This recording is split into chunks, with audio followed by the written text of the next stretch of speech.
ஓம் சாய்ராம். என் அன்பு செல்லமே, என்னுடைய தங்கமே, ஏன் என் வாழ்வில் திடீரென்று இவ்வளவு சறுக்கல்?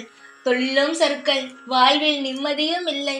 சில நாட்களுக்கு முன்பு நான் நன்றாகத்தான் இருந்தேன். ஆனால் ஏன் திடீரென்று என்னை இப்படி வாட்டி வதைக்கிறது இந்த கஷ்டம் என்று குழம்பிக் கொண்டே இருந்தாய் அல்லவா?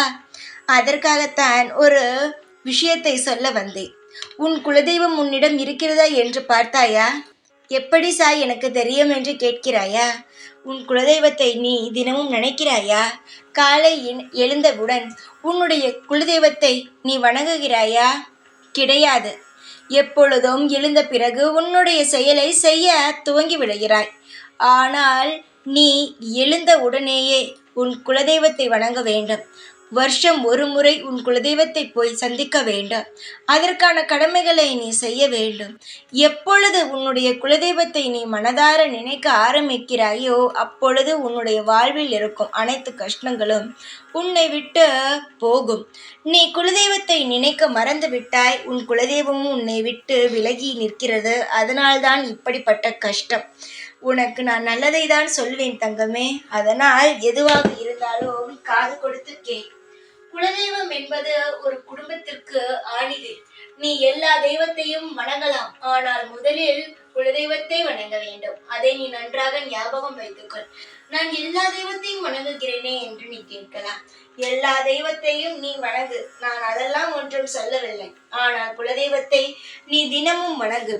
நீ காலையில் எழுந்து வணங்க வேண்டிய தெய்வம் அது. ஆனால் நீ மறந்துவிட்டு உன்னுடைய கடமையில் நீ ஓடிக்கொண்டு இருக்கிறாய்.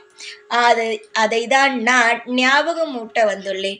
உன்னுடைய வாழ்நாளில் இத்தனை நாள் பட்ட கஷ்டங்களுக்கெல்லாம் ஒரு முடிவு வர வேண்டும் என்று நினைத்தால் நீ கஷ்டப்பட்டு கொண்டிருக்கிறாய். அதற்கெல்லாம் ஒரு முடிவு வேண்டும் என்று நினைத்தால் நிச்சயமாகவே நீ உன் தெய்வத்தை வணங்கிதான் ஆக வேண்டும். நான் சொல்வதை சொல்லிவிட்டேன். இதற்கு மேல் நீ கேட்பதும் கேட்காமல் இருப்பதும் உன் கையில் இருக்கிறது. சொல்லத்தான் முடியும். அதற்கு மேல் செய்வதும் செய்யாமல் இருப்பதும் உன் கையில் தான் உள்ளது தங்கமே.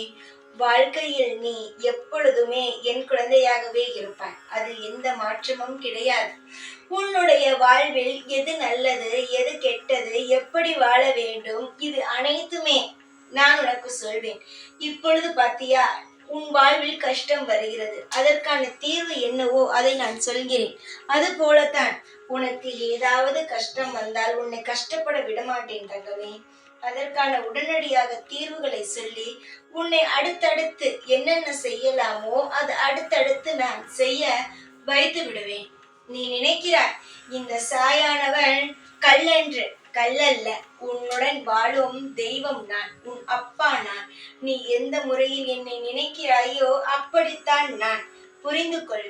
எல்லாமே ஒரு நாள் மாறும், நிச்சயமாகவே மாறும். நீ என்னுடைய குழந்தை.